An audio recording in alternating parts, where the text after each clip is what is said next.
How's it going, everybody? Welcome to the channel. This is Big Day Dave, and this is the second post-episode 18 live stream. How's everybody doing out there tonight? I hope you're having a fantastic day so far. We have got some contracts that we've got to work on today, so that is on the agenda. So we're just going to wait here a few more minutes to see who else joins us for the show. Let's go ahead and get a few last minute things kind of squirreled away. Whoops. Nope. Wrong buttons. We're coming out with a strong start. There we go. Now we're talking. Let's minimize this. Saskatchewan, good morning. Hey BDD, how's it going, Saskatchewan? Hope you're having a good day so far. Let's see. Pretty sure. Whoops. Yep, there we go. Got everything we need here. Yes, you are. You are first. Very nice. So like I said, we're going to wait here a few more minutes to see how many people join us for the live stream tonight. Or today, I keep saying tonight. I'm so used to streaming at night that when I do get these odd days where I can kind of take a couple hours while my daughter naps, it's weird. And I have to sit there and like consciously remember to change my vocabulary to make sure that I'm not like inflecting on different times of day and things like that. It is just, it gets tough. How's the family doing? They're doing fantastic. Doing very, very well. Little one's off taking a nap right now. And then my wife, she just got home. She's doing all sorts of running around. She wanted to go and get a last-minute Valentine's Day gift for me, so thankfully I'm actually ahead of the game this year. Typically I'm right there with her, scrambling at the last possible second to get something, and nope, this year I'm on top of it, and I think I'm on top of it really well. I think she's going to have a very, very good Thanksgiving. Wow, Valentine's Day. That's the word I'm looking for. We're doing fantastic. Awesome, bud. Glad to hear it. Glad to hear it. Oh, there we go. Let's see. Let's give it one more minute and we will get rocking and rolling here. Let's see. Let me just I meant to double check this stream health. Make sure everything's looking good on my end, and it is looking good. If you're out there in the chat, go ahead and give yourself a shout out. Let me know that you're out there, because unfortunately YouTube does not give me any sort of roll call. Let me know who's out there. So if you're out there, just let me know. Give yourself a shout out. Say hi. Whatever the case may be. Saskatchewan says, why my map on FS22 16X is flickering black when I put it to 380K. Ooh. I don't know why it would be why it'd be flickering like that. If it's a 16x map, then it's obviously PC, so it might be something to do with the map itself. I'm not sure. Not sure. Stream on PC? Yeah. No, I have no idea why I'd be doing that. I know there was a while there where there was one map in particular. It was called oh goodness, it was a European map. Oh goodness, I had it and then lost it. It's a beautiful map, absolutely beautiful map. Let's go ahead and get this going. Not Glen Lathan. Oh man, that's gonna drive me absolutely nuts now that I can't remember that. Anyways, I can't remember what the map is off the top of my head. If I remember, I'll shout it out. 115. Oh, that's one down the south that we just harvested. Anyways, it basically would kind of flicker on the roads. Like it'd be the roads would be black, like they weren't textured properly. Words are hard. I'm gonna channel Dust Bunny there for a second. So not quite sure what you got going on there. Love the whole Belleroe map. It is a pretty good solid map. Now, me personally, I'm not a huge fan of the Giants maps, and here's why. Let me take that back. They look gorgeous. They're absolutely stunning maps. They do a really, really good job on that aspect. But the problem is that there's such large portions of the map that you are just non-functional. You can't buy them, you can't edit them, you can't do anything to them, that it is extremely limiting as to what you can do with their maps. And I think that's really a big deal when it comes to a map like Elm Creek, for example. I remember when I first started playing that map, because there was no other maps. Just like everybody else, we all kind of started out with the big three. Well, we're sitting there kind of, jumping around, playing on it, and I went to buy an area because I'm like, oh, this would be a good area to kind of build up and put some things down and do whatever. And it was on the western portion of the map, just north of the kind of town that's there. And these tractors turn like on a dime. Anyways, I bought it and then realized shortly after, it's like, oh, wait a minute, there's like barns and buildings. It's not that I realized, is that I was thinking, oh, well, maybe I could delete them after I purchased them and all that stuff. And I purchased that area and couldn't do anything with it. I had to keep the barns and buildings. The barns and buildings were non-functional, so that was a real, like, kind of a nuisance. And then just had to build everything up around it, kind of thing. And it just, I always would see those buildings being like right in the middle of what it was I was building, and it just never added up to me, never looked right. So it was just one of those that was always kind of annoyance. Like I said, the maps are absolutely stunning. You got maps like Silver Run, you've got Elm Creek, Hope Bellerone, Erlengrot, and Zelonka. They are absolutely stunning looking maps, but they always seem extremely limited to me. Like, you can only do so much to them before you have to either dive into the fields and modify the fields and just take out the farming aspect. So, I don't know. That's why I really appreciate a map like this, where you have so much in the way of customization and being able to utilize the entire map. You're not limited as to where you can build, where you can't build. You can break into fields if you want. You can modify fields. You can combine fields. I mean, it's just things like this. These are the kind of maps that I look for when I want to play personally. I have basically two different sets of criteria. One's that the maps that I want to play because I personally want to play them and have fun with them, off camera. And then there's another set of criteria I have when I'm doing maps for Let's Play series and things like that, live streams, the whole 9 yards. And yeah, my personal preference and my live stream preferences are aligned in that regard, is that if I can't buy big chunks of the map, then I tend to kind of ignore them and move on, kind of thing. Let's see. So yeah, now we're going to just let the worker go as long as they pick up right where I expect them to, which I don't see why they wouldn't. Looks like they're going to be just fine. So let's go ahead and start in this one. Now this one should be for the barley in 120. Or is this the oats in 49? This one might be better suited for the oats.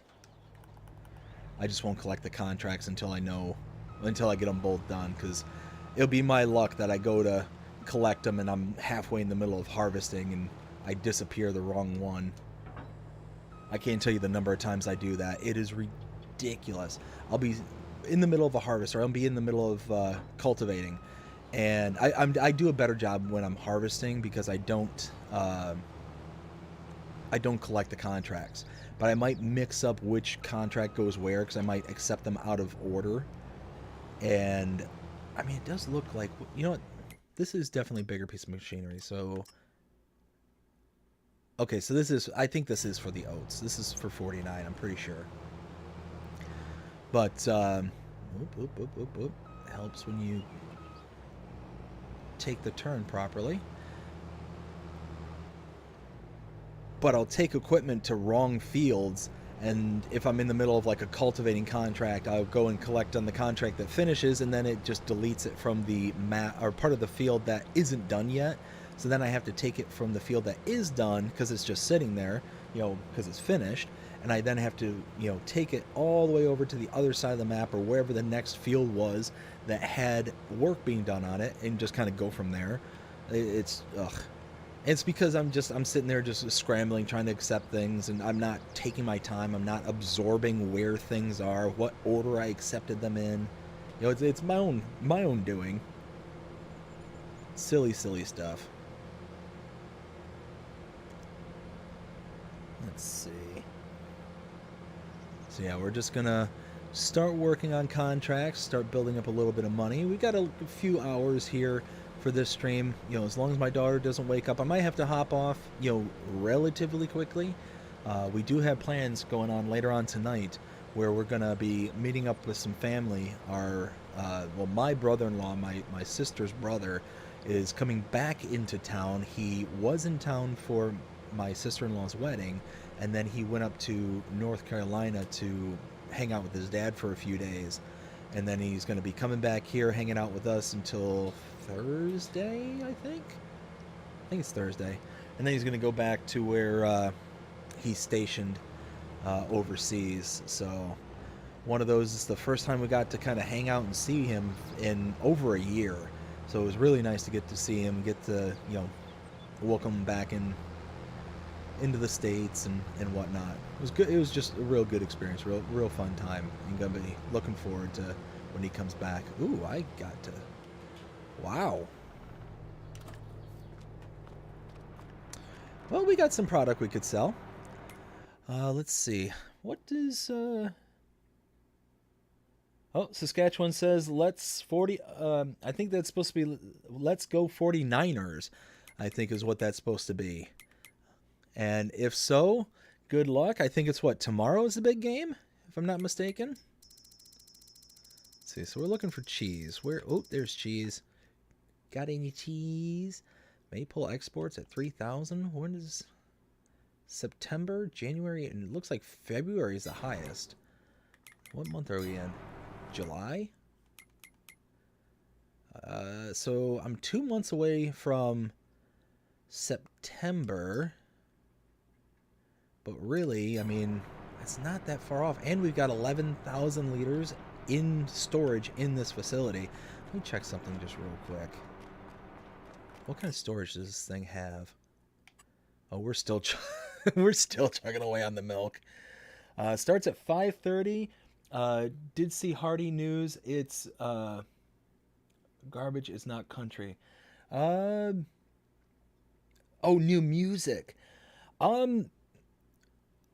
I have not heard the newest song. I do like the one that he put out a little while ago. What was it? Wait in the Truck? I think that was the same artist. That one I really enjoyed. And it kind of has like a deeper kind of philosophical meaning behind it. So for those who haven't heard it, basically it's a song about a guy driving down the middle of the road, and all of a sudden he comes across this shadow in the middle of the road, and as he approaches, it gets closer and closer. He finds out that it's a woman who is all bloodied, beaten up, and just in not so good shape. So he doesn't want to poke and prod, and pretty much the only thing that he says to her is, "Where's he at?" And she tells him where the guy is that did that to her, and he goes over there and ends up ending him. And the kind of deeper philosophical behind it is, oh man, how am I going to get this in and out? Let's do something like that. No, we can't do that. You know what? Let's just hook it up in the field. Let's just do it that way. So it's the kind of more deeper philosophical meaning behind it is not so much that he did something like that. That, I mean, it's a terrible act kind of thing. But, oh, come on. There we go. But he doesn't try and run away. He doesn't, he's not necessarily afraid of what he did. in regards to like the punishment behind it. But he sits there and waits for the police to show up. He doesn't fight, doesn't do anything along those lines, but he basically just sits and waits until the cops show up, and then he accepts his punishment and goes from there. But the song is all about, after that, basically him asking for mercy from God, and he knows what he did is wrong. It's not necessarily right by human standards, but it's right kind of as a sense of morality kind of thing. It's a really, really deep song, and I really do enjoy it, and really kind of makes you think kind of thing. Is, like I said, what he did is wrong, but it's one of those, he basically trades his freedom for hers, because he can see that she is a prisoner of something of not her own design, and he basically goes in and makes it to where he, like I said, he basically swaps her prison for him.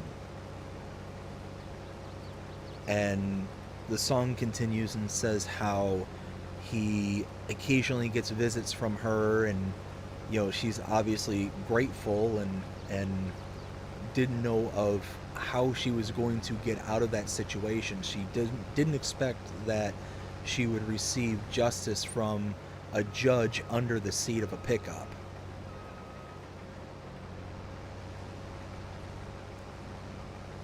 So, like I said, really deep, makes you think, and it's a really good song. Kind of reminds me of the song, I can't remember who sings that. It might be Joe Nichols, called Old Red. It's that kind of, not really a singing kind of song, but it's kind of a talking to a beat almost. Like there is singing, there are vocals involved, but it's more kind of storytelling than anything. It's really, really good.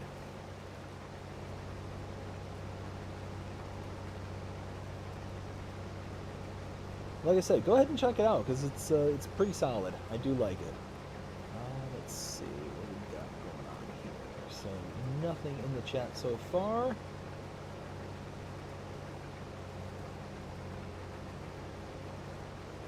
But I don't know if that's the one that you're referring to there, Saskatchewan, or if you're referring to a different song. Like I said, that one's not necessarily too new as far as I'm aware. I think it's at least a few months old, maybe even like 6 months old or so. Like I said, correct me if I'm wrong. I'm definitely potentially wrong on that one.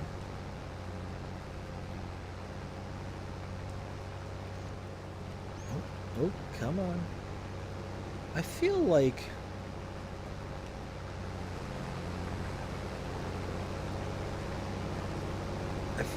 the header is almost dragging in this field. Like, I noticed that from time to time when I've done contracts on this field, that it just really struggles in certain parts, and it just kind of loses speed for no good reason. Like this part, I'm going up a hill, but you can see how I'm kind of bouncing in the field, and I'm not sure if it's because it's just dragging the header along the ground, and it's just maybe some bumps and whatnot. Not quite sure. Not quite sure whatsoever. Oh, hey, now that's certainly certainly not the field's fault. That's my fault.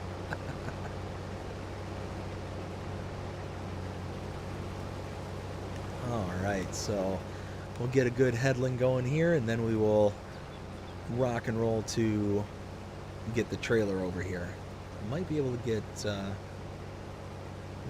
like 2 full headlands?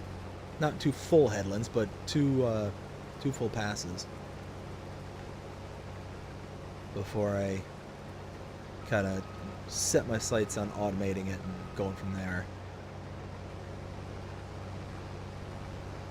Yeah, see how it just kind of like really rocks and bobs right there? Like, I don't know, just see, I could be wrong, but I feel like there's collisions or something, because it doesn't look like the field is out of whack or nothing.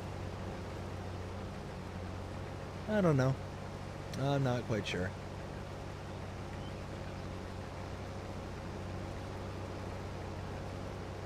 Let's see, what I might do is I don't have the other set of equipment, the other tractor here. I might just connect to the trailer and just kind of drag it behind me for the time being.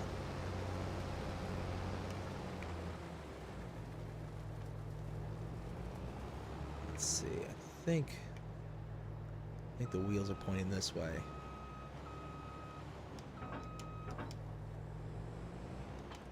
There we go.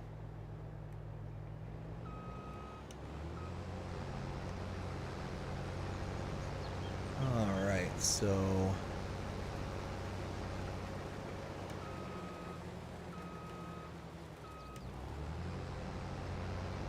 I'm just kind of continue on working at this field and getting it all done. And actually, now that we've kind of cleared out a bit of this field, why don't we do this? Why don't we just wait for that trailer to straighten out and then just leave it there? That works. Why not? Look at this guy using his noodle, using his brains. I feel like a Homer Simpson moment. I am so smart. I am so smart. SMRT. Oh man, back when the Simpsons were good. Back in the day.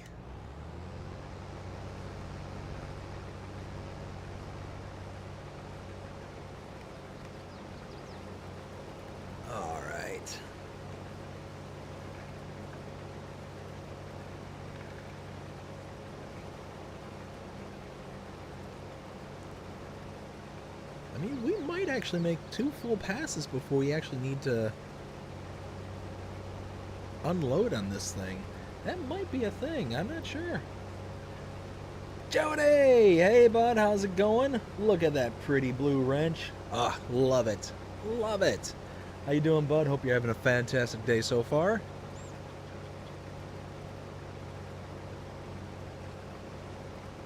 So we are just working on some contracts here on this live stream. We are just rocking and rolling.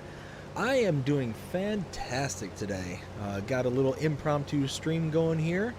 The little one ended up taking a nap, and I'm just kind of hanging out, waiting for her to wake up. When she does, we're going to be heading out and meeting up with some family to go catch some dinner. I think the family decided that they wanted to go to what's that restaurant called? Is it BJ's? I think it's BJ's. All I remember is they have these avocado egg roll things, and oh, so good. So good. Looking forward to those. I'm definitely going to be getting a pack of those. Having a good day? Awesome, bud. Glad to hear it. Glad to hear it.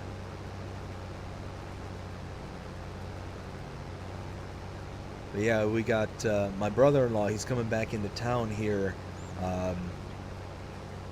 today, later on today, and we're meeting him out and about, so we can kind of get some time, hang out with him, and we're going to be meeting up with the rest of the family that's in town and kind of going from there. But he was here for my sister-in-law's wedding, and he ended up going out to the Carolinas for a couple of days in order to hang out with his dad and spend some time with him, because he is actually stationed overseas right now. He's in the Navy, and this is his first trip back because he's out in the middle of Guam, and out in the middle of the Pacific Ocean, so he really doesn't get a good opportunity to kind of come out, and the tickets to come back and forth are so ridiculously expensive. It's like I think my wife and I priced it out for us to fly out there. I think one ticket was almost $2,500.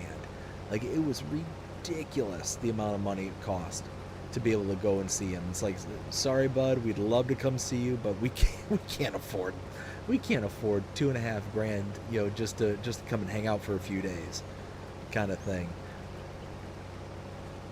I mean, we'd absolutely love it. We'd love to be able to do to go out and see him, and be able to see him more often than we do. But this is like the first time we've seen him in almost a year, so it was real good seeing him. He's going to come back to town here for a few days, and then I think on Thursday is when he goes back to base. So that's going to be a bummer. I know my wife's going to be bummed out and disappointed, but it is what it is. It's what he signed up for. Am I all done here? I am. Let's go ahead and complete. And now, oops. Alright, this is the one we need here. I also need to do front wheel steer only. I have a really bad habit of forgetting to turn off four wheel steer, and then I'm going 40 miles an hour and I go to make a turn and it's all of a sudden into the wall. And on this map, that's a literal statement right there.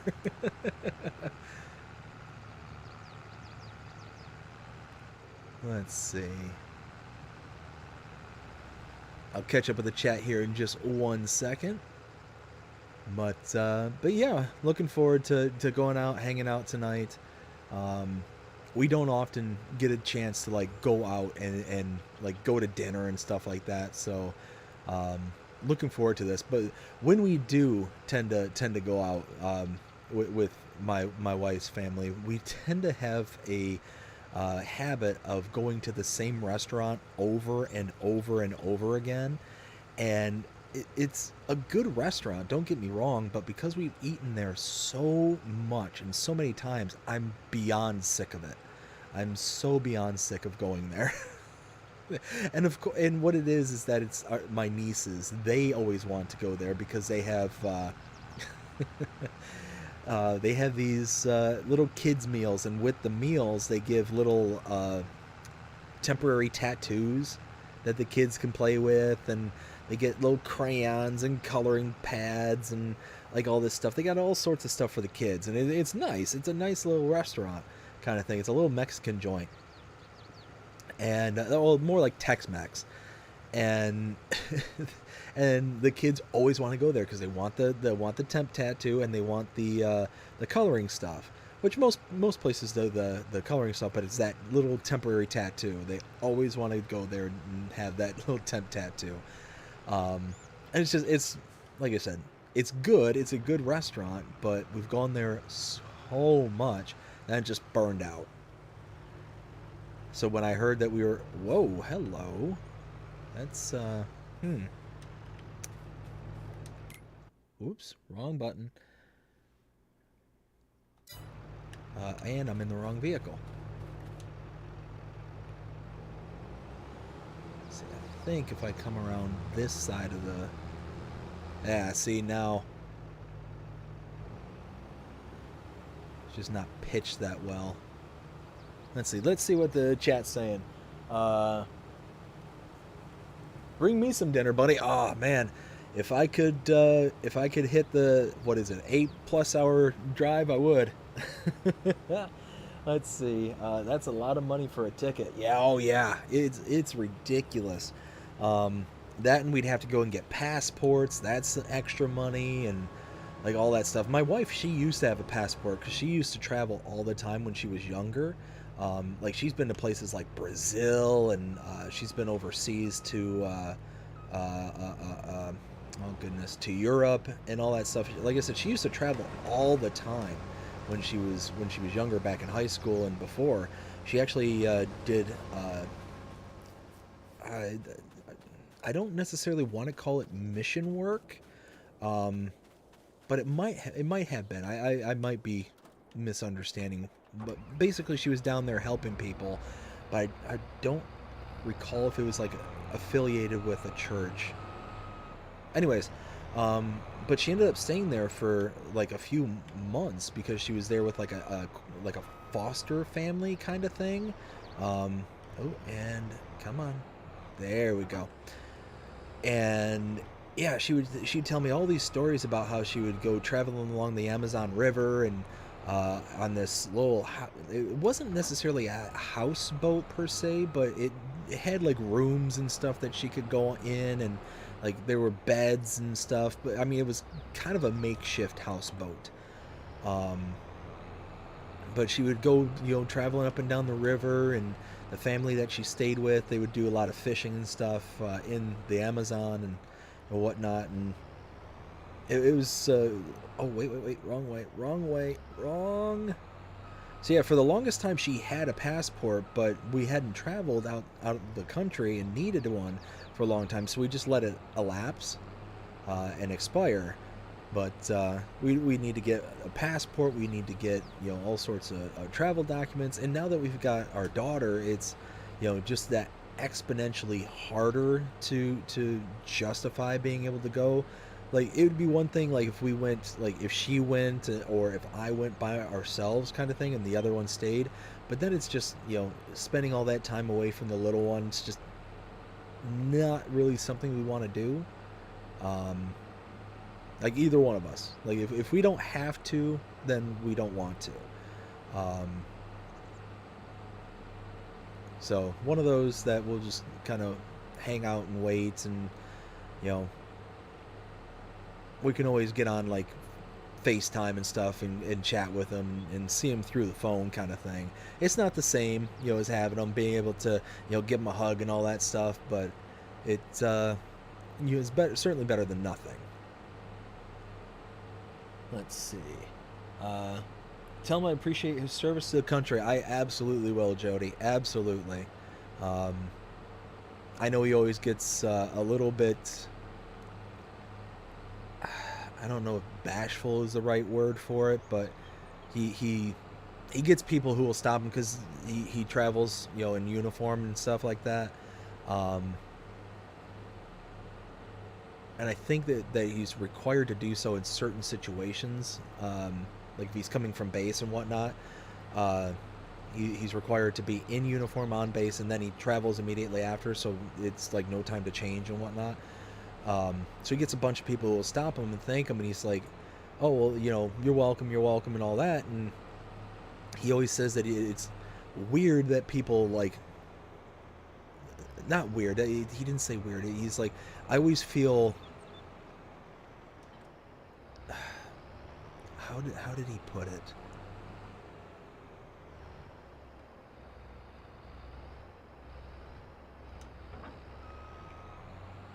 Oh, there we go. I'm trying to remember how exactly he told me. It was basically like he recognized that people was appreciative, but it's one of those, oh, come on, get off.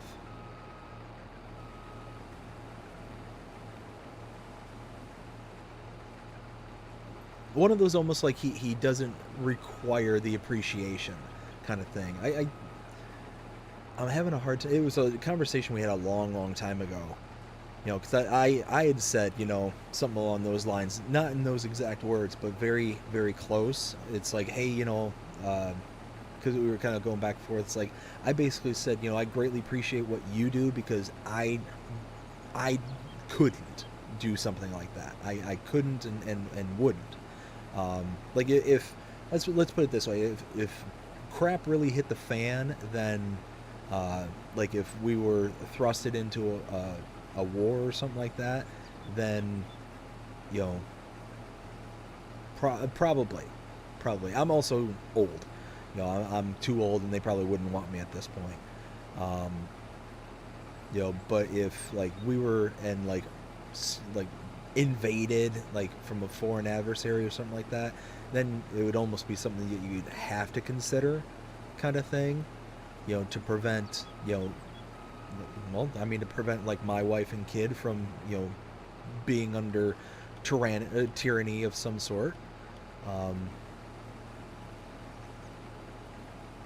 But in times like now where there's relative peace and, whatnot, especially on our shores, yeah, so I said something along those lines, like, hey, appreciate what you do, because you did something that I didn't have the gumption to do. That's also why I say thank you to cops. And he's like, oh well, and it's like, it always makes me kind of feel odd when people want to thank me because it's something that I did for me, not necessarily for others. Yeah, I am serving the others in the country and all that, um, but I how he put it was basically he's not in a situation where he's necessarily on the front lines. He's in the Navy, and he's on kind of the back end kind of stuff. So it was kind of a I don't want to say weird conversation, but just a kind of kind of an enlightening one. Kind of to kind of get from his perspective, kind of thing. But he said he's always very grateful whenever somebody says it. He's always very thankful because it is a tough job. I mean, it is an insanely tough job. Let's see. Jody says, love to visit Brazil. My wife, she absolutely loved it. When she was there, like I said, she would actually go like up and down the Amazon and see all sorts of stuff that she never got to see before. Like I said, she got to help a lot of people there too. That's why I want to say it was mission work. But again, I don't think it was associated to a church or anything like that. So, but again, I could be wrong about that. I kind of miss out on the finer details. But she stayed there with one of like almost like a foster family kind of thing, and they took care of her, and she still talks to them to this day. She still hears back from them, especially over like Facebook and all that stuff. One of the people that she was there with, he's actually a musician down there and makes really good music. I can't understand a single thing they say because it's all in Portuguese.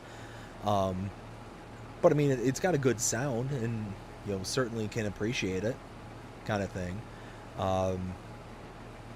And then like the rest of the family, it was a really big family that she stayed with. Lots of brothers and sisters and all that stuff.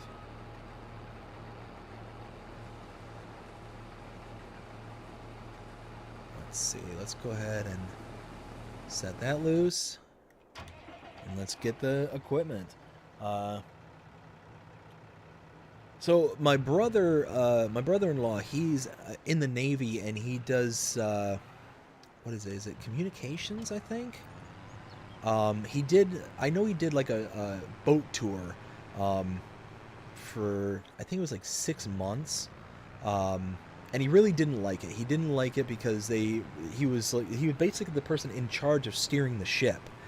And it was really difficult for him because he just didn't understand like how everything kind of functioned, kind of thing. It's not that he didn't understand how it functioned, it's that you have to be willing to make such split-second decisions, especially depending on what channels and ports you're coming into, that you're leaving out of. Some of them are extremely difficult, especially with the size of the ships and stuff that you're dealing with. So it's one of those where he was struggling very, very hard on that particular tour. But he likes it more now because he's on shore duty. It's also really difficult because you're on a ship, for 6 whole months. I think it was actually closer to 8 months that he was on it. And you're basically on it, all day, every day with no breaks, kind of thing. So it's one of those that you only have so many places to go. You only have so many things to do, and it gets tiring and very, very boring. So he said he did a lot of reading, lots of whenever he had downtime, it was really difficult to kind of fill the downtime, kind of thing. He did a lot of sleeping when he was off duty and stuff like that. He would be in his bunk, and he said he never slept more than when he was on the ship, and it's because there's really not a whole lot else to do. It's not like you're on a cruise or something like that and you can just kind of go down to Lido deck and have fun, kind of thing. Okay, 80%, so that just got...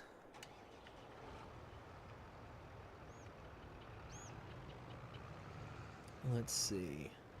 My grandfather was World War II in the Korean War. Oh, man, well, if he's still around, definitely send a big shout out from me to him. Tell him thank you.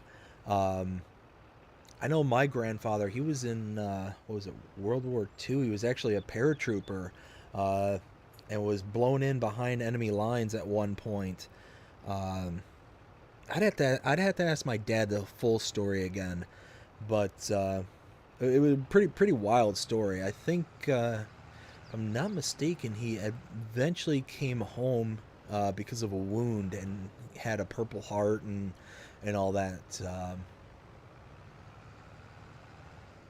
I'm gonna have to ask my dad again, to try and remember his story. He ended up passing, when I was a baby. My dad, he's the second youngest of a family of 8, I think. So my grandfather was significantly older when when my dad was younger. So he ended up passing when my dad was like in his. I mean, I was maybe 6 months old, so he would have been. I think he was 22 when I was born.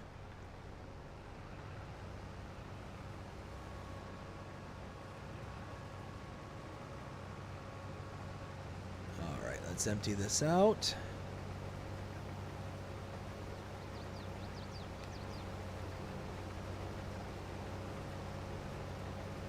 Nice. This is working out real nice. We'll wait until we empty this out, and then we'll just come to a stop.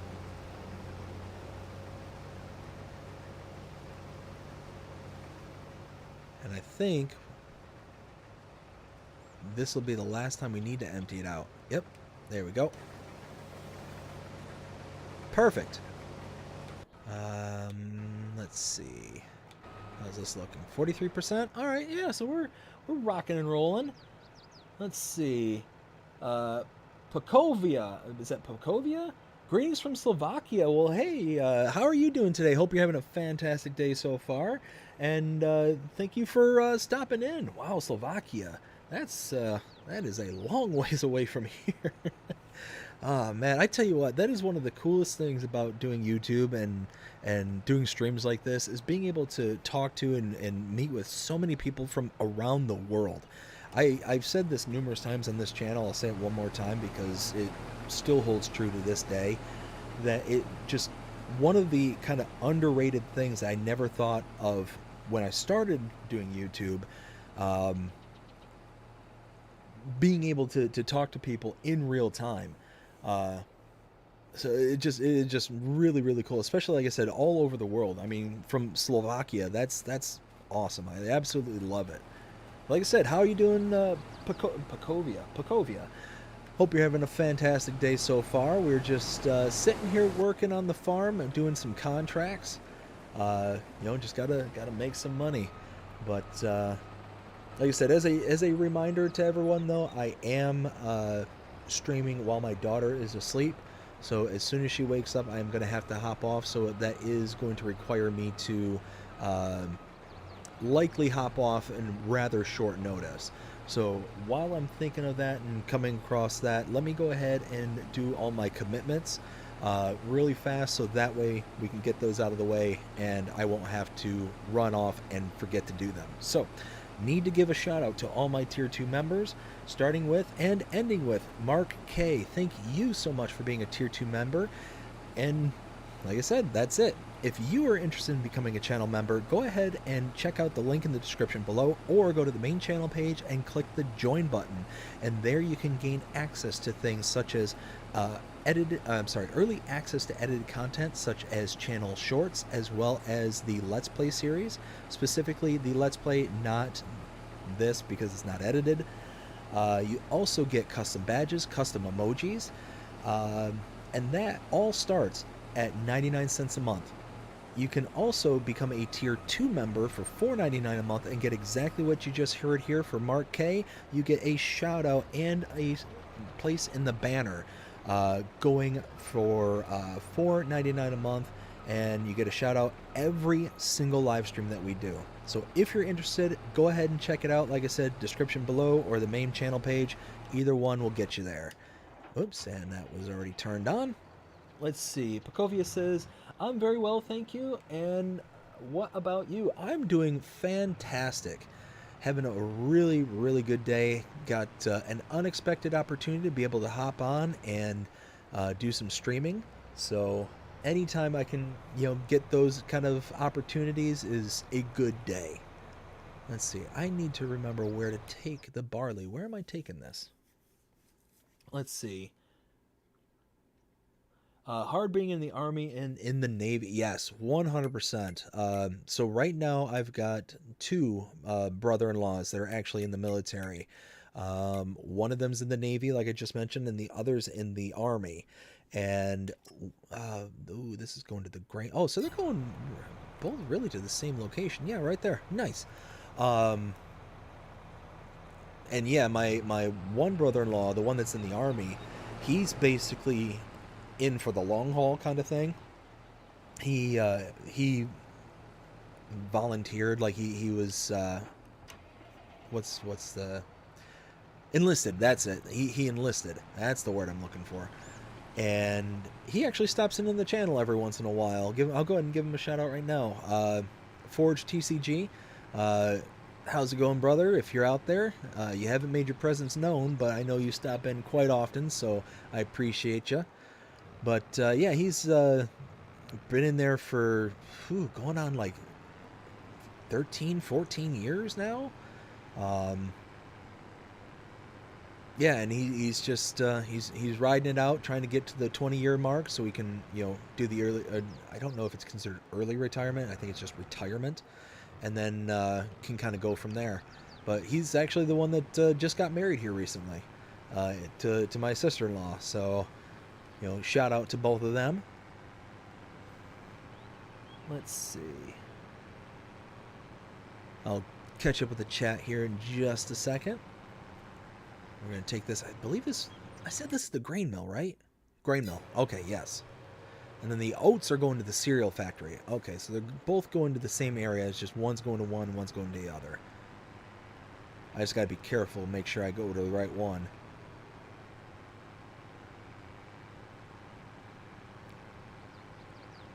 So we kind of have to go this kind of long way around because there's no real good entrance and exit to the grain mill. You basically kind of have to do an end around.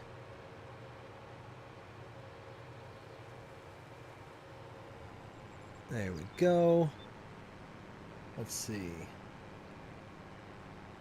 Yeah, I'll wait until I get there. We're almost there before I catch up with the chat, because I'll start reading and then I'll go, heading into a field, get stuck, and lose out on over 18,000 liters of barley. Let's not do that.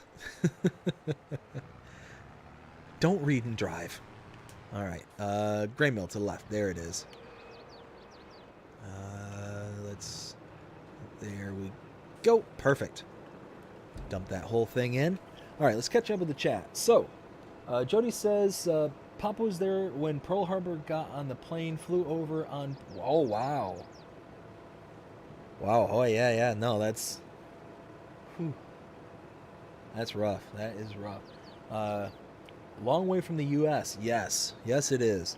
Like I said, my one brother, he's stationed in Guam, and the other one just moved to New York. And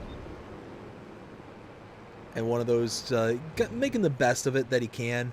The one that's in New York, him and his wife definitely want to come back here to Florida. They're definitely, they're definitely missing the sun. This is the first time when either one of them has been through a northern winter, and they kind of had a brutal one this year. It was very, very cold, and they were definitely not prepared for it, either one of them. So it was definitely one of those where they kind of got the shock to their system. Oh, worker B completed their task, so I think that's the one that's doing the oats. If that's the case, then we can collect on that, or not collect. I don't want to collect, because I don't think I have the equipment in the right field.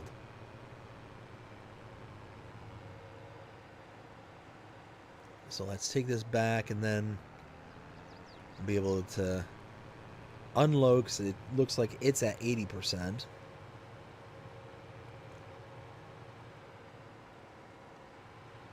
Let's see.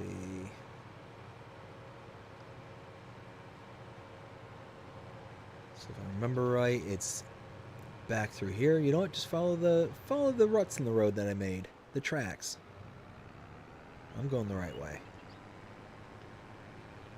Yep, there it is. It's just over behind the farm over there. Aha, nice.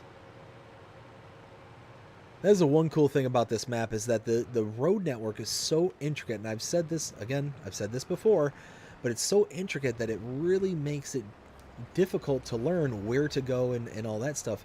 And it's just kind of an additional challenge that's actually kind of a cool thing. Like, normally when you hop on a map, it's relatively easy to learn, you know, how to get from point A to point B or anywhere in between kind of thing.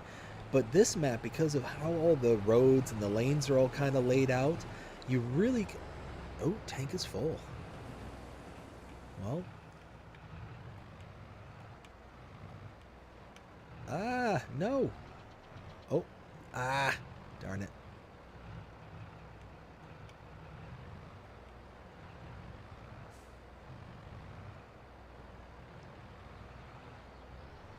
There we go. Got it. Got it. Awesome. Love it. I will take a victory wherever I can get it, and that's a victory right there. Let's see. Pacovia says, that's exactly why I don't play on this map, because the roads are very difficult and very narrow. Yeah, 100%. I mean, it's definitely difficult, and it adds a challenge, but it's one of those where every once in a while I like to add just a little kind of spice, a little little challenge in along the maps I play. You know, I don't necessarily want it every single map I play or every single time I do something. I kind of, you know, will go about it, you know, picking and choosing. But we kind of... Wait a minute. Okay, those are all straw swaths. I thought I missed like a chunk of something. Oh, am I... Oh, hey, I cleared it. Nice. But no, every once in a while, it's nice to kind of have a challenge and do something that's a little bit extra. And you spend enough time on any map, you're eventually going to learn it. You're eventually going to learn how to get there and all that. It just might take a little extra time. And I left the tractor on. Oops. Not a biggie. Oh yeah, we missed a few tufts here and there. That's alright. We're talking maybe 1 or 2 liters worth. So no sense in...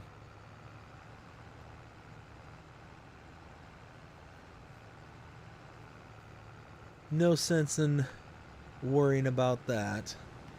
So now, let me think. If I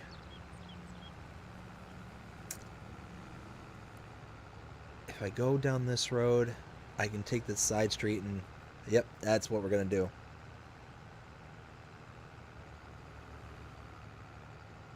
Yeah, gonna head off. I can...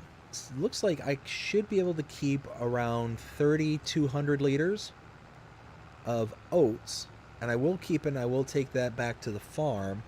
As a matter of fact, I think my chemistry lab, my little chemistry set there, I think that it will have an input of oats. And I wonder what it'll make with those oats.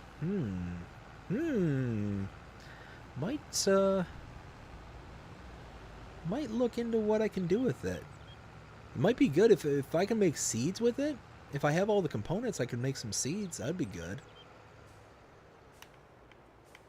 There we go. And then this little side street here, or this little side lane. Yeah, there we go. Look at that.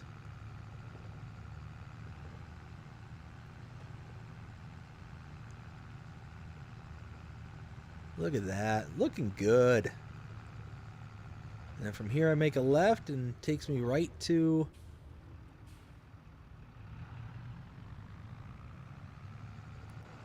Nice. I'm thinking one of the challenges is I've been kind of humming and hawing and thinking of ways that I can kind of add a little bit of spice or a little bit of flair to some of my Let's Plays and stuff. And I'm thinking about maybe doing an entire Let's Play series, like a whole series of it in first person view. So this view just be the whole kind of thing, and adding that little dynamic to it. I think that that would be kind of cool to be able to kind of do something like that, where it's all the work is done in cab, all the stuff is done, like it just add a, oh, not this one, not the grain mill, not the grain mill, this one's going to here. Because I tend to do a lot, and I almost always default to third person view like I'm in here, but I think that might be kind of cool to do a first person view, like an entire series on first person. Let's see. Go ahead and... oh, so close. There we go. 2,500. Wasn't quite quick enough on the stick there. Let me catch up with the chat real quick. So we've got... Jody says, how are things where you are at in your country? Yeah, that's actually kind of a good question, if you don't mind us asking there, Pakovia. You say that you're not really big into the narrow lanes and having to learn. Is there a kind of a map of reference that would give us kind of a good understanding of how, like, the landscape would be in your country there in Slovakia? I think there's one called Hills of Slovakia, and I'm curious if that would be a semi-decent representation. Or no, that's Hills of Slovenia. I'm sorry. Yeah, I don't think that's... yeah. Is that the right name? I don't know. Let's see. Let's get back to the farm and I'll finish reading what everyone's saying there. Ooh, easy, easy. Getting a little spicy there on the corners. Alright. So let's stop here. I'll read the chat and then we'll go from there. Let's see. Pakovia says, what's your favorite map? Oh, man. So, it's really hard for me to say favorite. But if I'm, like, pressured into giving favorites, it's a huge toss-up between Frontier, because I'm just a huge, huge fan of Zero Ito.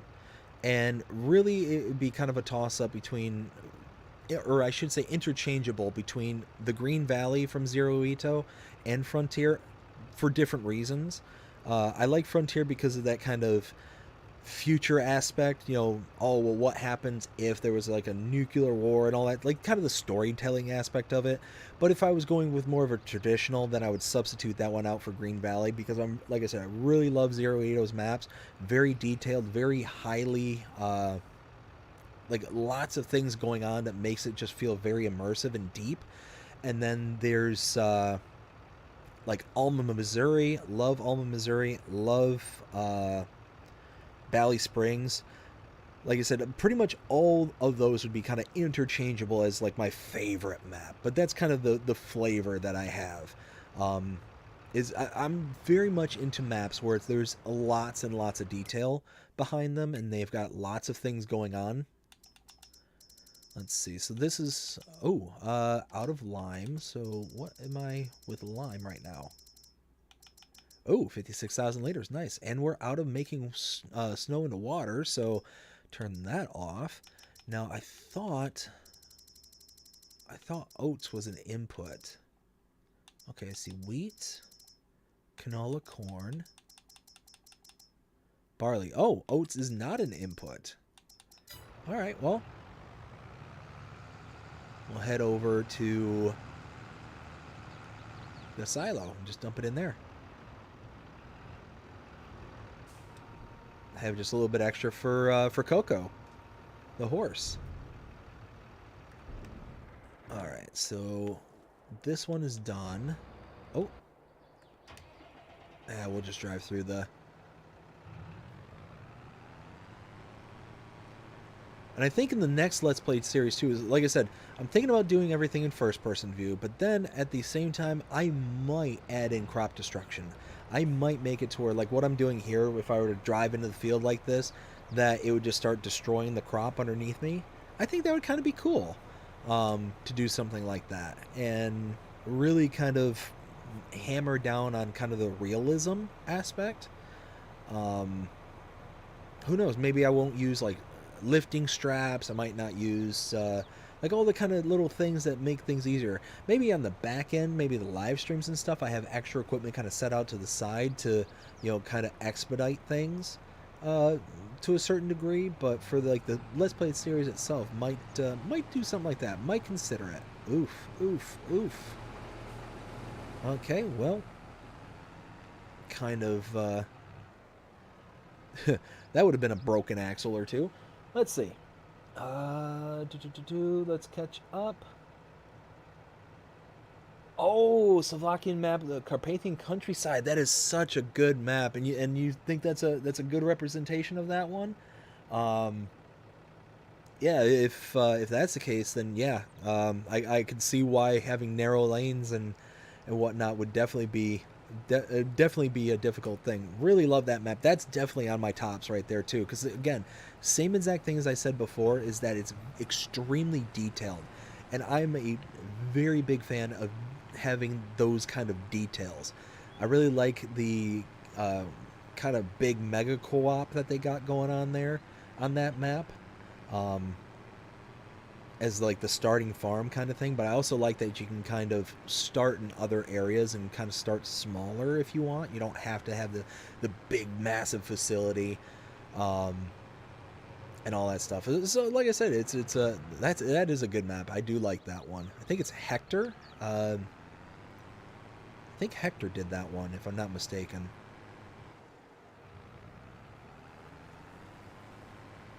Let's see. Jody says Green Valley's real good. Yes, love the Green Valley. And this might sound silly, but what made me kind of really love that map, it was the first time where I was kind of driving around and exploring, and I found the house up in the north where it has, I think it's by field number 2, and it's just all under construction. It's got all the construction equipment there, and like construction materials and stuff are just all kind of laying around and stuff. And then it's got like all the sounds of like a construction site, like a job site, and it's like, okay, this has got my attention, kind of thing. That's when I really like fell in love with Zero Edo and their maps. Like I've been on their maps previously. Now, like I said before, the only complaint that I have on any Zero Edo map is the music. There's music that plays on their maps, and it's like actual like music that's me as a YouTuber, as a streamer, I can't do it. I can't take the risk of playing on those maps. I play on them personally, you know, for fun, you know, behind the scenes all the time, but I'll never do one for a Let's Play series if it has the music, which is a real shame because they are amazing maps, and I would love to be able to do them, to play on them, kind of thing. But like I said, I just can't take that risk. And if it just so happens to where when I'm editing or something like that and I forget to edit something out, or if I'm on a live stream and it just kind of plays through in the background and I'm not paying that much attention, or I'm tired because I tend to play late at night kind of thing, and I don't catch that it's playing kind of thing, and then YouTube gets it and I get a copyright strike or something like that, I mean, that's just an absolute devastation for the channel kind of thing. So just one of those that I would absolutely love to play on you know, oh goodness, I had it and lost it. Why can't I remember his name? Zero Ito. Love to play on Zero Ito's maps, but just I can't take the risk. Just can't. Let's see. Let's get this back and finish out this contract. While I'm driving, I'm gonna take a drink real quick.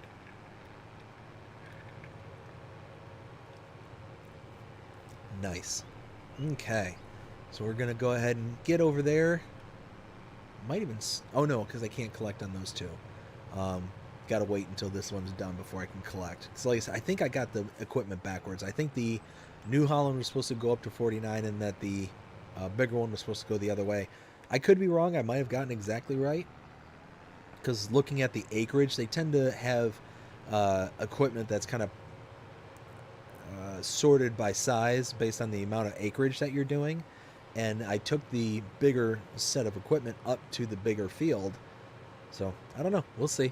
We'll see how all that goes.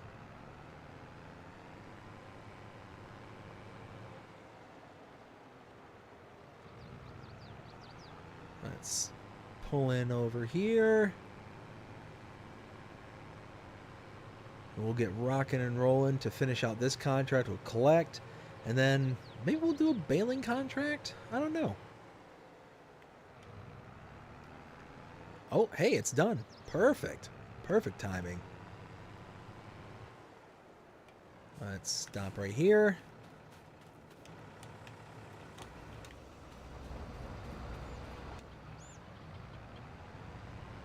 And beauty. Okay, let's catch up here.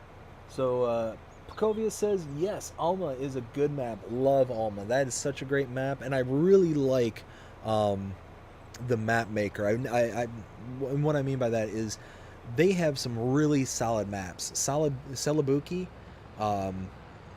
if I remember right, has made maps such as Iowa Plainsview. I love that map. That is a great map. They also did, I think they did a version of Goldcrest Valley, which again, also love that map. But specifically their version of Goldcrest Valley. The other version that's available for Goldcrest Valley, I'm not a huge fan of. I think, if I'm not mistaken, that was it Puma? I think it was Puma that did the other version, and it just seems too much like a throwback to FS19, to where we don't get all the features from FS22 brought into it and all that stuff. It just seems too retro kind of thing for me, to where I feel like Celabuki's version of Goldcrest Valley is a nice mix of the traditional Goldcrest Valley, the look and the feel of it, while also bringing into the FS22 vibe and feels. You know, it's got all the production points, and it's not just all the production points, but then it has all the custom production points as well, which is really nice. It's really, really nice. I don't think... It might have been Zero Ito who did the Westbridge Hills version, which, again, also a map that I like. But again, their version, not the other one, because there's two versions of Goldcrest Valley. There's two versions of Westbridge Hills, and the version of Westbridge Hills, again, I think it's Zero Ito that made that version. Very, very sharp map as well. But again, the other one just seems too much like a throwback and makes me feel like I'm playing on FS19. Alright, so let's take this back to the farm. We'll dump this into the silo. And then we'll be good to go. Oh, wait a minute. I left the equipment right there over the silo.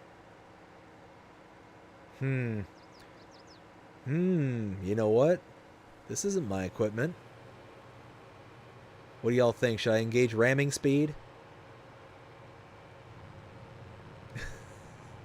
I don't know why. As soon as I said that, I immediately thought of the movie Spaceballs. Ludicrous speed! Go! Oh, Rick Moranis. He did so good in that movie. And then you got Mel Brooks and playing Yogurt. Yogurt! I hate yogurt! Especially with strawberries. Alright, here we go. Ramming speed. Crash! And yes! Nice. That works. That works. All right, we've got. Let's see. Jody says, "I've been playing on No Man's Land here lately too. Oh, now that's a great map. Alien Jim makes some really good maps, and I really, really missed Alien Jim. I've said that. I think I said this in the last stream. I really wish that Alien Jim came out with more maps for FS22.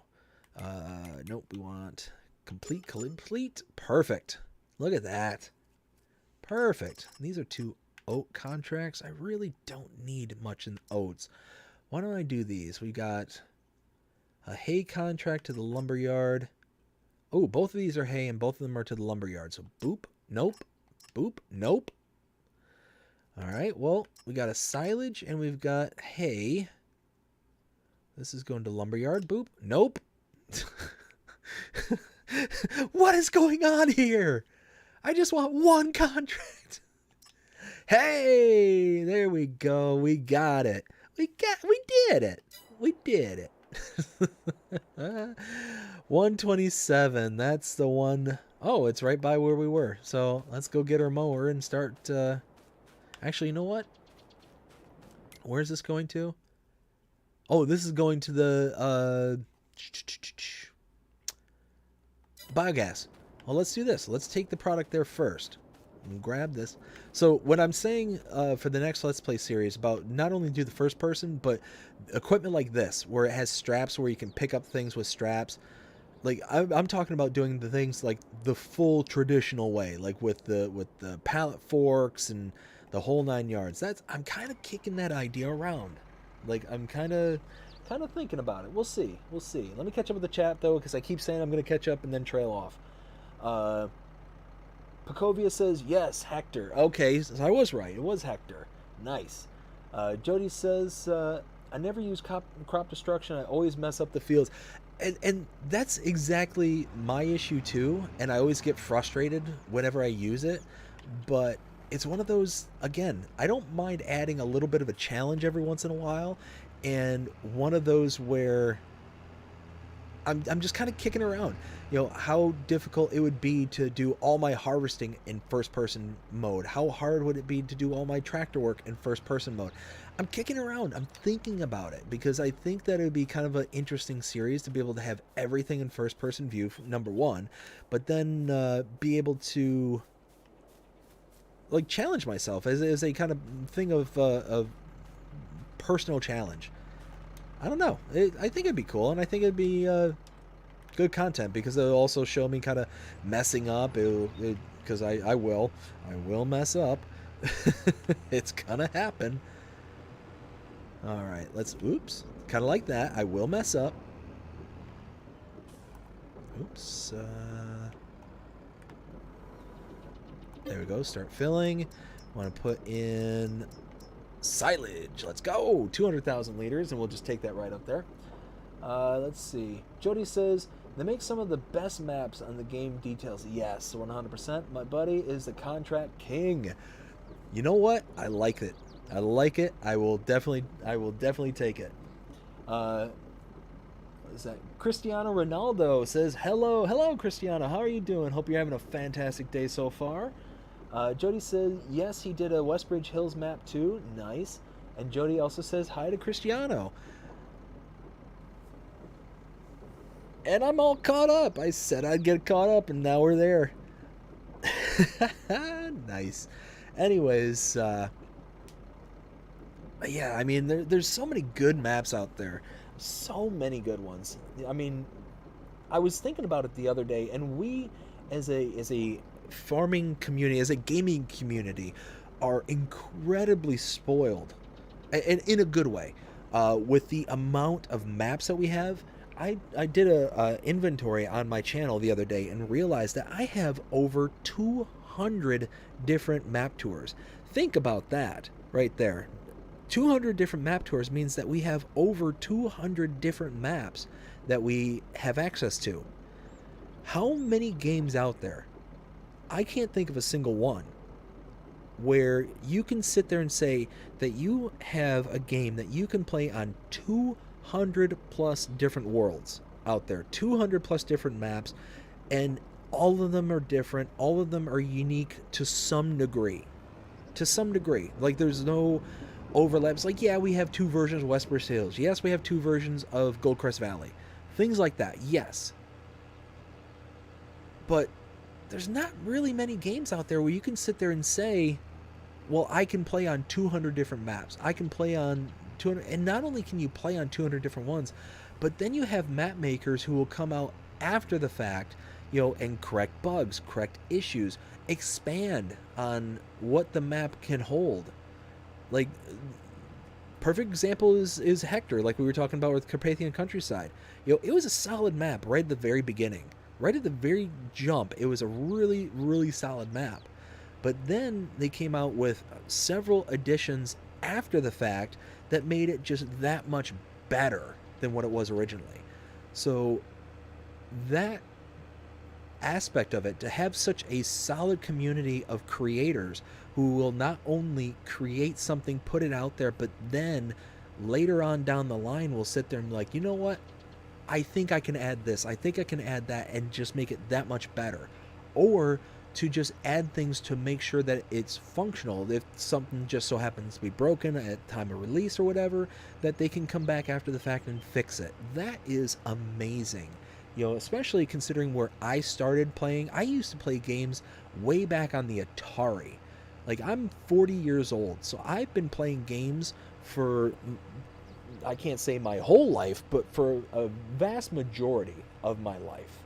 And it's one of those where, knowing where I started and comparing it to what we have access to nowadays is night and day difference.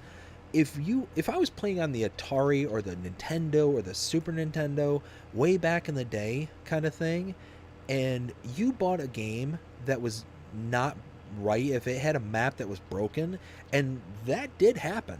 It absolutely happened. And no, it was insanely rare.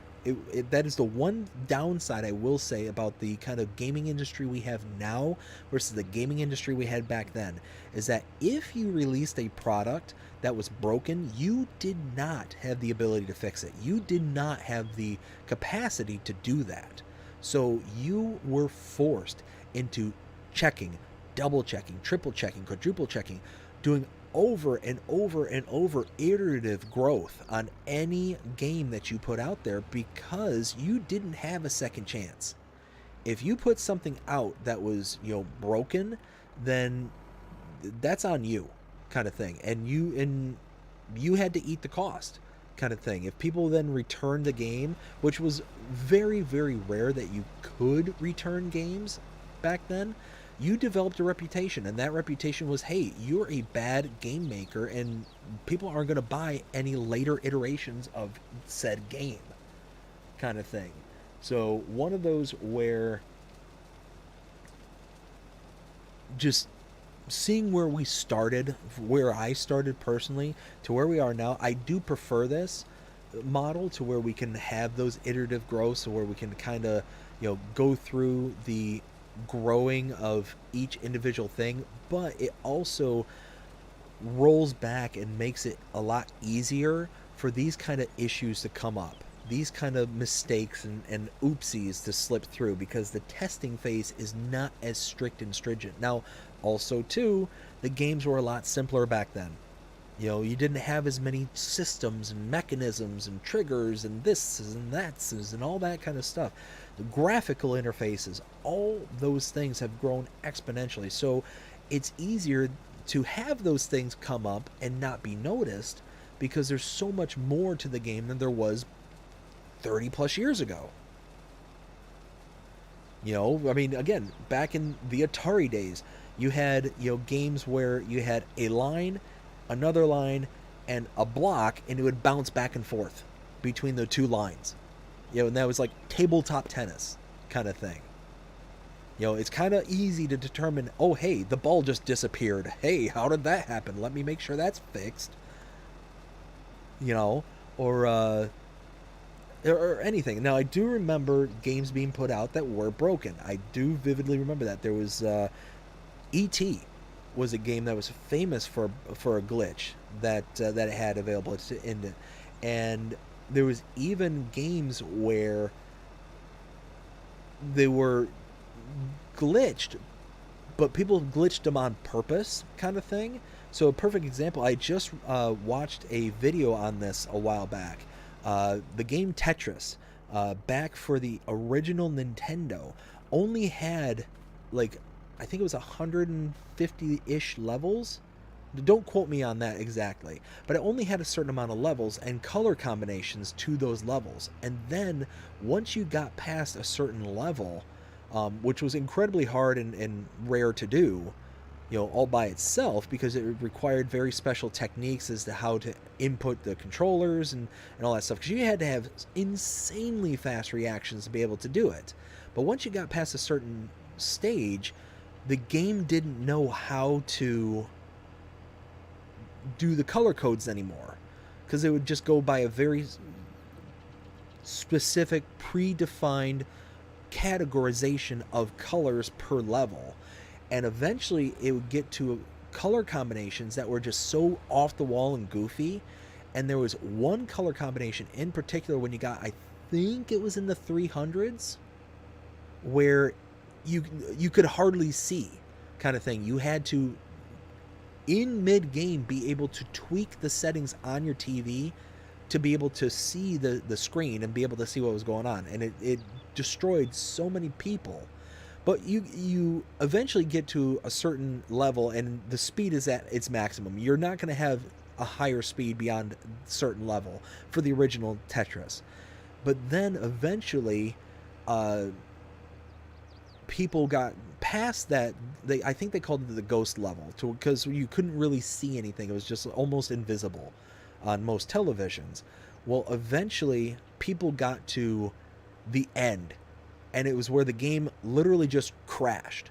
It just froze. It could not process it. It entered into a loop that it didn't know how to come out of, and then eventually just bugged out and stopped, kind of thing.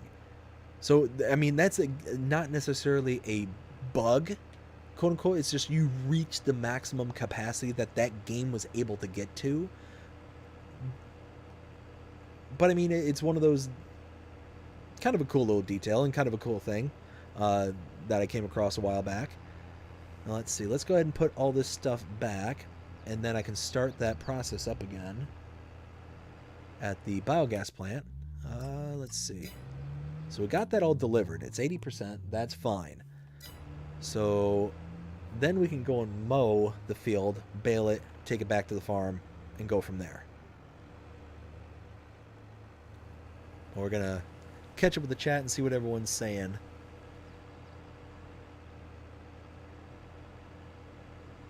So we'll drop this off over here. Just like so. Lower this down. Perfect.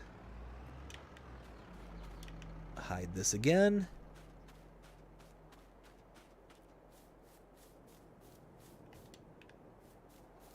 There we go. And then reconnect to our, whoops, this way. Reconnect to our bag handler.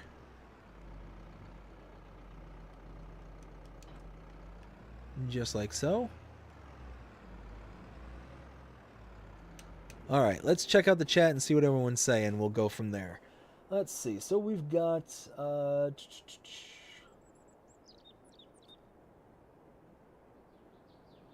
okay, here we go. Pacovia says it would be very difficult because you can't see anything in the rearview mirrors without camera mods. Yeah, so I'm actually on console, so I don't have any of those like camera mods or anything like that, or have access to them. And you're right, it's going to be difficult, but I think again it's going to be one of those where it's going to be a challenge. And I don't mind challenging myself like that every once in a while. Making things a little bit more difficult than what they have to be. Like, for instance, I mean, we get into this machine here, and I'm not going to be able to see where the mower is. I'm not going to be able to see where the side decks are, without, kind of looking around and all that stuff. And I think that's going to be kind of an interesting kind of thing. I might also... Whoa, hey now. I might also do things like... like a start from scratch or something. I don't know. Like I keep kicking around all around all these ideas, because we're kind of at a point in this series where we're not longing for money. We got $3 million right now, and there's not really anything else that I need to buy per se, besides buy more land and really kind of expand and kind of change things around. So it's getting to the point where, I need to start considering, okay, we're beyond that point of, struggle, and then open the floodgates and everything's going fine. We're in that it's going fine phase now. And there's only going to be so much more that we can do before it just starts getting uninteresting for the most part. So gonna have to figure out something, kind of thing. Gonna have to figure out, what is the next map. Carpathian Countryside is a perfect example of that might be the next map. Alma, Missouri might be the next map. Like I said, I'm kind of kicking around the idea too of maybe let the channel decide, maybe put out a poll and be like, hey, of these, I don't know, 4 maps, which one would you like to see a Let's Play series done? And then just let the community decide, kind of thing. That might be cool too. I might even put out polls on on all my social media, so not just on YouTube here, but across the board. Send the same question out there, and then just aggregate the results across all platforms, kind of thing. Again, might be fun, might be cool.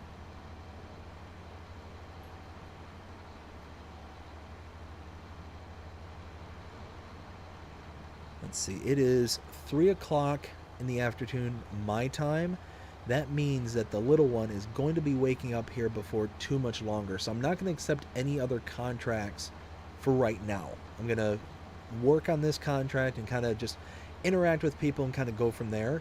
Because like I said, I'm gonna be hopping off here pretty soon. Maybe in the next half hour, 45 minutes is my guess. But I don't want to, get a whole bunch of contracts and stuff, and all of a sudden she wakes up and we have to boogie.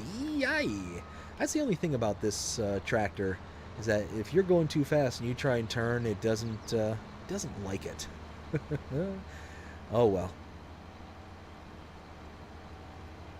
I do love this mower though. The fast mowing on this thing is amazing. Amazing. Being able to mow at 26 miles an hour, love it. Now there are little tips and tricks. Whoops, easy. There are little tips and tricks that you can do to fast farm with other bits of equipment, and I've seen other creators show those tips and tricks. Whoops, let's put that down. All right, let's catch up with the chat. Let's see. Jody's laughing emojis, absolutely. Appreciate all the hard work that they do on the maps. Absolutely. You know what? Give a shout out to all the map makers out there. All of them. Regardless of how I personally feel about their maps. Thank you. Thank you all so much. I say this all the time. I might have, critiques of certain maps and whatnot. But I'm always incredibly grateful for every single map maker out there, because they spent the time doing something, one, I can't do. I don't know how to create maps. I can only play on them. But we also get these things for nothing. We get these for free. We bought the game and we get access to them. And that's huge. That is what makes this such a great game, is you can really tailor the game to however you want to play it. Like, I'm sitting here humming and hawing this whole time about, what to do next, what to do with the next Let's Play series, and then trying to add all these different elements and stuff. Oops.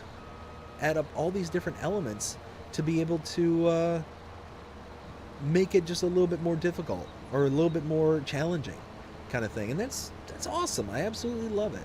So huge shout out to every single map maker out there, every single modder out there. Thank you all so very, very much for what it is that you do and what you provide to us in the community. Thank you. So let's do this. We're going to There we go. I think we can kind of turn it loose from here. We'll overlap just a bit, and then I can catch up with the chat and see what's being said. So we've got Pacovia says, "Now I have 62 maps installed and I don't know which one to play." Oof. Yeah, that's definitely a good problem to have. Jody says, "I love the Harvester, goes 80 to 125 miles an hour." Oh yeah, that is a good one.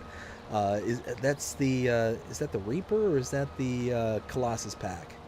Oh yeah, we're gonna have to clip some of the edges here. That's all right. We've got the Pacovia also says, "Oh yeah, my first PC was an Atari 130XE." Yep, that's it. You know exactly what I'm talking about. So you know exactly what I mean with that kind of whole arc of, you know, game growth and the kind of differences that we have from back in those days, the kind of 8-bit days to the nows. So yeah, you feel me. Jody says, "I love using the Colossus Harvesters. That's my favorite one." Absolutely, bud. That is a really good one. Farming Simulator community is one of the best in the gaming world. Yes, 100%. That's why Farming Simulator, one of my favorite games to play. Not only is it one of my favorite games to play, but it's also one of my favorites because it's so relaxing. It really allows you to kind of de-stress, to where I feel like there's so many games out there where you don't get that. You get stressed out, you get anxious, you get all these different range of emotions. And sometimes that's really good. Sometimes that's fun to play those kind of games. But there's oftentimes I'm busy with work, busy with the kid, busy with the wife. I want to be able to kind of kick back and just,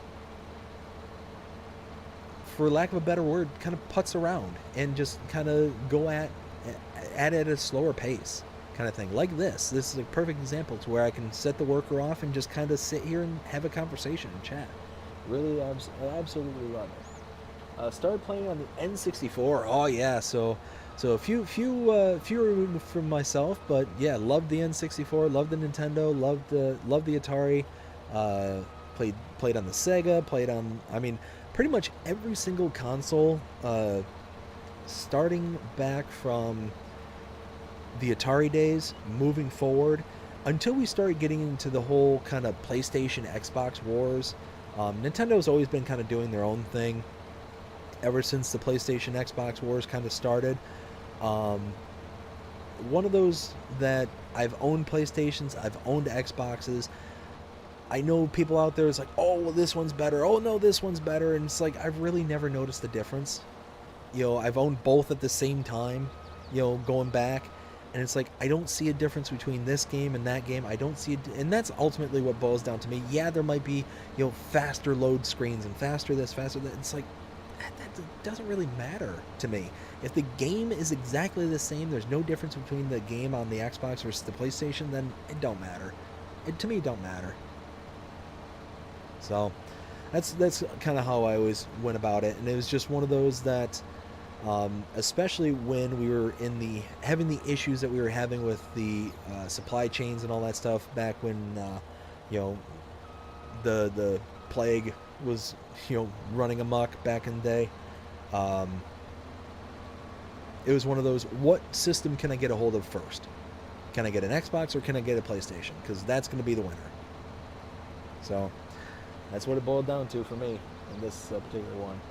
Tell your daughter when she wakes up. I said, hey, absolutely, bud, absolutely. But I actually just got a text from my wife and letting me know that she actually has just woken up and has asked me to go get her so she can go get ready. Because like I said, we're getting ready to head out and about. But I want to thank everybody who stopped by today and hung out with me. Hope you all enjoyed the stream. Had an absolute blast, as I always do. I'm going to, in the background, just let the worker continue to work. I'm going to bail this up in the background and just finish out this contract and be good to go. But again, Jody, Pacovia, thank you both so much for coming out and hanging out. Saskatchewan, thank you for coming out and hanging out earlier. Greatly appreciate it. Greatly appreciate every single one of you. I hope every single one of you has a fantastic day. Let me go ahead and go through my normal sign off and we'll go from there. I hope y'all enjoyed this live stream. If you did, please show me by liking, sharing, subscribing, following, commenting, doing all the things. The algorithms enjoy you doing it, shows you're engaged with this channel and enjoying the content. And that being said, I hope you all have a fantastic day, night, evening, wherever you're in the world. Take care.